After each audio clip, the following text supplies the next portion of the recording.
பசுமை கொஞ்சி விளையாடும் கேரளம். கேரள மக்களுடைய பிரத்யேகமான பண்டிகையில் ஒன்றுதான் ஓணம் பண்டிகை. இந்த ஓணம் பண்டிகை கொண்டாடுறதுல ஒரு சிறப்பு இருக்கு.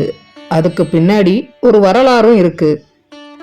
அதை பற்றி இந்த வீடியோவில் நம்ம பார்க்கலாம். முழுமையாக கேளுங்க. இதுவரை இந்த சேனலை சப்ஸ்கிரைப் பண்ணலன்னா மறக்காமல் சப்ஸ்கிரைப் பண்ணிடுங்க.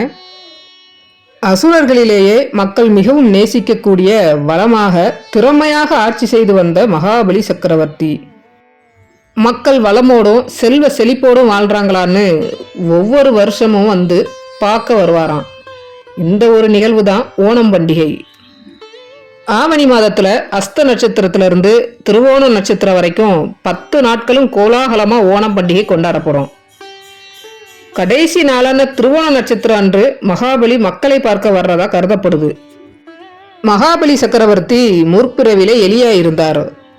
அப்போ சிவன் கோயில்ல திரிஞ்சுக்கிட்டு இருந்த போது அங்க சிவபெருமானுக்கு பக்கத்துல ஏற்றி வைக்கப்பட்டு இருந்த ஒரு தீபம் அணையும் நிலையில இருந்தது. அந்த விளக்கோட திரி மேல எலி தன்னோட வாழை தற்செயலா போட்டுடுச்சு. எலியோட வால் திரிய தூண்டி விட்டுடுச்சு.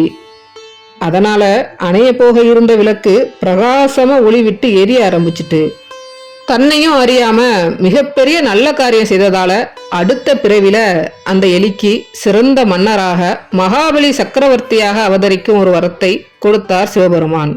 புராண கதைகளின் கூச்சுப்படி கேரளாவை மகாபலி சக்கரவர்த்தி ஆண்டு வந்ததாகவும், அவர் மக்களை ரொம்ப அரவணைப்போட நேசித்ததாகவும் அன்பா கவனிச்சுக்கிட்டதாகவும், இவர் ஆட்சியின் கீழ் நாடு செழிப்பாகவும் மக்கள் ரொம்பவும் மகிழ்ச்சியாகவும் இருந்ததாகவும் சொல்லப்படுது.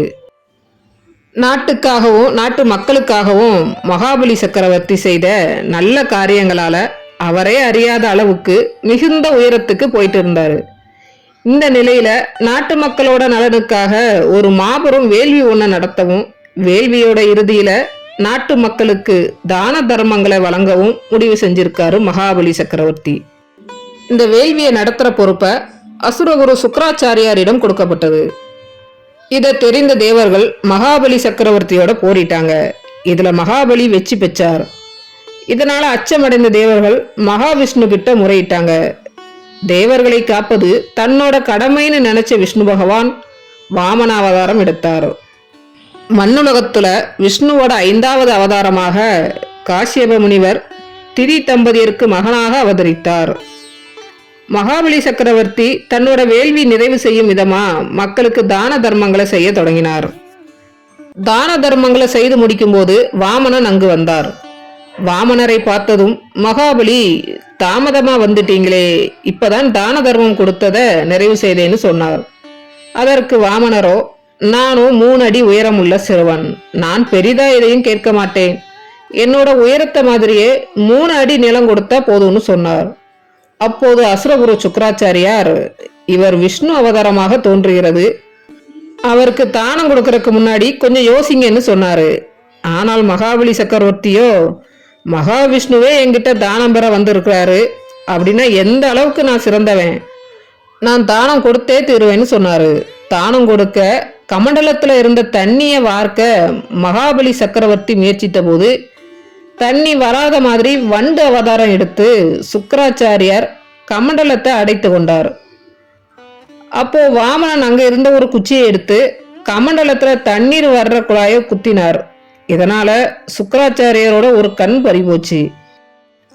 அதன் பிறகு ஒரு அடியால மண்ணுலகத்தையும் மற்றொரு அடியால விண்ணுலகத்தையும் அளந்தார் வாமனர். 3வது அடியை எங்க வைக்கிறதுன்னு கேட்க மகாபலி தன் தலை மேல வைக்குமாறு சொன்னாரு.